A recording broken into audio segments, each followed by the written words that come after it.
नमस्कार दोस्तों, स्वागत है आप सभी का आज के मुख्य समाचार के इस वीडियो में। जी हां दोस्तों, मोदी सरकार की तरफ से बड़ी और महत्वपूर्ण खबर की अपडेट निकल कर आ रही है, जिसकी सटीक जानकारी हम आपको इस वीडियो में देंगे।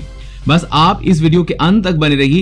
लेकिन उससे पहले आपसे एक छोटी सी रिक्वेस्ट है कि मुझे इस वीडियो को बनाने में बहुत मेहनत लगती है, तो इस मेहनत के लिए वीडियो पर एक लाइक जरूर कीजिएगा। साथ ही वीडियो के नीचे दिए गए इस लाल बटन को दबाकर चैनल को सब्सक्राइब कीजिए और इसी घंटी को भी दबाइए ताकि आपको दिन भर की बड़ी खबरों की जानकारी लगातार मिलती रहे। तो चलिए दोस्तों, एक एक करके सभी बड़ी खबरों के बारे में जान लेते हैं। तो दोस्तों, आज की पहली बड़ी खबर की अपडेट की बात करें। कोरोना काल में गई नौकरी तो सरकार देगी 50% सैलरी। फायदा चाहते हैं तो यहां करें अप्लाई। जी हां, कर्मचारी राज्य बीमा निगम की अटल बीमित व्यक्ति कल्याण योजना के तहत नौकरी जाने पर सरकार की तरफ से भत्ता दिया जाता है। अगर आप प्राइवेट सेक्टर में नौकरी करते हैं और आपकी कंपनी पीएफ या ईएसआई हर महीने आपके वेतन से काटती है तो आपको इस योजना का लाभ मिलेगा। लेकिन लाभ पाने के लिए योजना में आपका रजिस्ट्रेशन जरूरी है। सरकार ने हाल ही में एम्प्लॉय स्टेट इंश्योरेंस एक्ट के तहत अटल बीमित व्यक्ति कल्याण योजना की अवधि को 30 जून 2021 के लिए बढ़ाने का ऐलान किया है। इस स्कीम के तहत केंद्र सरकार ने पेमेंट को भी नोटिफाई कर दिया है। इसके बाद 31 दिसंबर 2020 तक कुछ ढील के साथ सब्सक्राइबर्स को 50% बेरोजगारी लाभ दिया जाएगा। ये फायदा उन कामगारों को मिलेगा जिनकी 31 दिसंबर से पहले नौकरी चली गई हो। अटल बीमित व्यक्ति कल्याण योजना का लाभ उठाना चाहते हैं तो इसमें रजिस्ट्रेशन जरूरी है। आप ESIC की वेबसाइट पर जाकर अटल बीमित व्यक्ति कल्याण योजना का फॉर्म डाउनलोड कर सकते हैं। फॉर्म डाउनलोड करने के लिए आप www.esic.nic.in पर जा सकते हैं।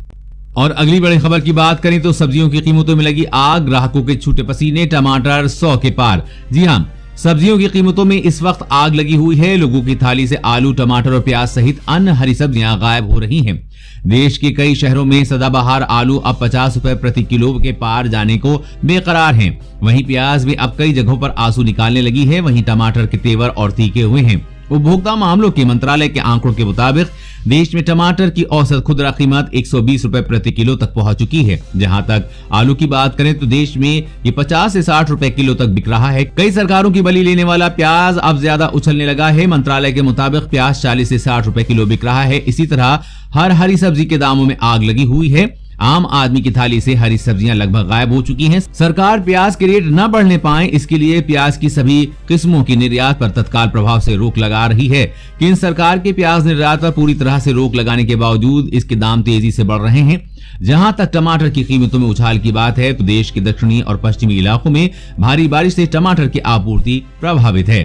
और अगली बड़ी खबर की बात करें तो 82 साल की महिला 28 साल से जमा कर रही थी राम मंदिर के लिए पैसे, आज किए पूरे 1 लाख रुपए दान। जी हां, श्री राम जन्मभूमि तीर्थ क्षेत्र ट्रस्ट कार्यालय पर प्रतिदिन बड़ी संख्या में चेक व नकदी आदि के जरिए राम मंदिर के लिए भक्तों का दान पहुंच रहा है। इसी क्रम में आज एक 82 वर्षीय बुजुर्ग महिला ने अयोध्या पहुंचकर अपने 28 साल के संकल्प को पूरा करते हुए राम मंदिर के लिए 1,01,00,000 रुपए का दान ट्रस्ट को सौंपा है। उन्होंने दर्शन के बाद तीर्थ क्षेत्र ट्रस्ट के कार्यालय में आकर 1,01,01 रुपए की नकद राशि मंदिर निर्माण के लिए दान में दी है। महिला के अनुसार वो वर्ष 1992 में से राम मंदिर के लिए घर के खर्च से कुछ राशि बचाकर गुल्लक में रखती थी। ये संयोग है कि सुप्रीम कोर्ट के आदेश से मंदिर की प्रक्रिया शुरू हो गई तो एकत्र की गई राशि ट्रस्ट को देने यहाँ आई है। धर्म के साथ लोगों की भावनाएं कैसे जुड़ जाती है, इस महिला ने आज साबित कर दिया है। दोस्तों, इसके लिए एक लाइक तो बनता है, साथ ही कमेंट में जय श्री राम जरूर लिखिएगा। और अगली बड़ी खबर की बात करें तो चीन ने अब अंतरिक्ष में सैटेलाइट युद्ध की तैयारी की है।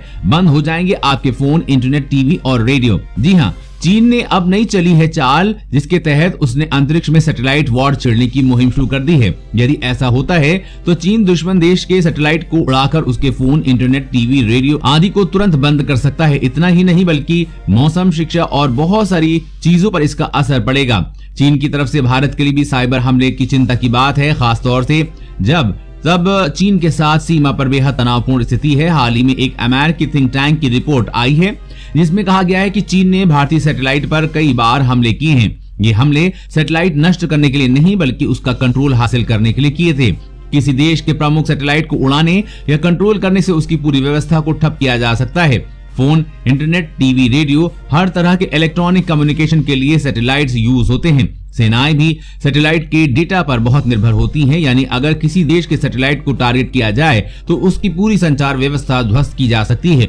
अगर एक देश के सैटेलाइट को हैक करके दूसरे देश के सैटेलाइट से टकरा दिया जाए तो उन दो देशों के बीच युद्ध की भारी संभावना बन सकती है। इसलिए अब चीन ये नई चाल चल रहा है ताकि वो दुनिया का सबसे शक्तिशाली देश बन सके।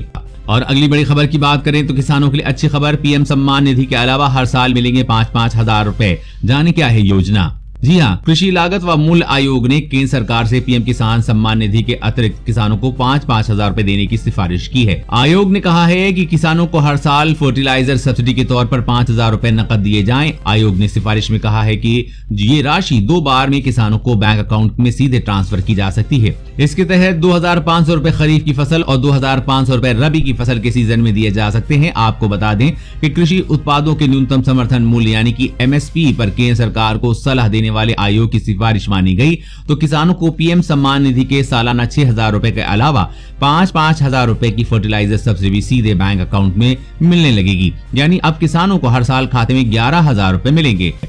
और अगली बड़ी खबर की बात करें तो सारा अली खान, दीपिका पादुकोण, दिया मिर्जा के बाद ड्रग्स केस में उछला सलमान खान का नाम। लीगल टीम ने जारी किया बयान। जी हां, बॉलीवुड में ड्रग्स को लेकर कई नाम सामने आ रहे हैं जिसमें सारा अली खान, रुकुलप्रीत सिंह, दिया मिर्जा, दीपिका पादुकोण के बाद सलमान खान का भी नाम सामने आया है, जिसके बाद सलमान खान की लीगल टीम एक्टिव हो गई है और आधिकारिक रूप से बयान जारी कर दिया है जिसमें उन्होंने लिखा है कि सलमान खान या उनके सहयोगियों की क्वान में किसी तरह की कोई हिस्सेदारी नहीं है। एक रिपोर्ट के मुताबिक एनसीबी अब इस बात की जांच कर रही है कि क्वान कंपनी में किस किस का पैसा लगा हुआ है। इस जांच में कई बड़े नाम सामने आए हैं। इस जांच में सामने आया है कि सलमान खान एक फर्म का क्वान कंपनी में काफी पैसा लगा हुआ है। इसी को देखते हुए एनसीबी ने अब सलमान के खिलाफ भी जांच शुरू कर दी है। दोस्तों, इस ड्रग्स कनेक्शन में आए दिन ही बॉलीवुड के नए नाम सामने आ रहे हैं। इसके बारे में आप क्या कहना चाहेंगे, नीचे कमेंट करके जरूर बताइएगा। और अगली बड़ी खबर की बात करें तो रेल यात्रियों के लिए बड़ी खबर, बिहार, झारखंड समेत इन राज्यों में 100 नई स्पेशल ट्रेनें शुरू करेगा रेलवे। जी हां, भारतीय रेलवे आमदनी में इजाफा करने के दबाव के बीच 100 नई स्पेशल ट्रेनें शुरू कर सकता है। अब रेलवे ने त्योहारों के दौरान कुछ नई स्पेशल ट्रेनें शुरू करने की योजना बनाई है। हर ट्रेन शुरू करने के पीछे कोशिश यही होगी कि ट्रेन खाली ना जाए, इसलिए ऐसे रूट पर ट्रेनें शुरू की जाएंगी जहां मांग बहुत ज्यादा है। सूत्रों के मुताबिक इनमें ज्यादातर ट्रेनें बिहार, झारखंड, ओडिशा, पंजाब, बंगाल जैसे राज्यों से दिल्ली, मुंबई, सिकंदराबाद, नागपुर, अमृतसर और बेंगलुरु जैसे बड़े शहरों के लिए होंगी, जिसके साथ अन्य कुछ शहरों का भी चयन किया जाएगा। इन शहरों के बीच भारी मांग की वजह से नई स्पेशल ट्रेनें शुरू की जा सकती हैं। इन स्पेशल ट्रेनों की संख्या 100 के करीब हो सकती है। रेलवे स्पेशल ट्रेनों की मदद से पैसेंजर ट्रैफिक बढ़ाना चाहता है। वैसे दोस्तों, आप कहां पर ट्रेन शुरू करवाना चाहते हैं, नीचे कमेंट करके जरूर बताइएगा। दोस्तों, आज की बड़ी खबरों में बस इतना ही। इसी तरह हर रोज काम की खबरें जानने के लिए आप हमेशा हमारे साथ जुड़े रहिए। हमारे साथ जुड़ने के लिए वीडियो के नीचे दिए गए इस लाल बटन को दबाइए और साथ ही इस घंटी को भी दबाइए ताकि आपको हर खबर की सटीक जानकारी मिल सके। जय हिंद, धन्यवाद।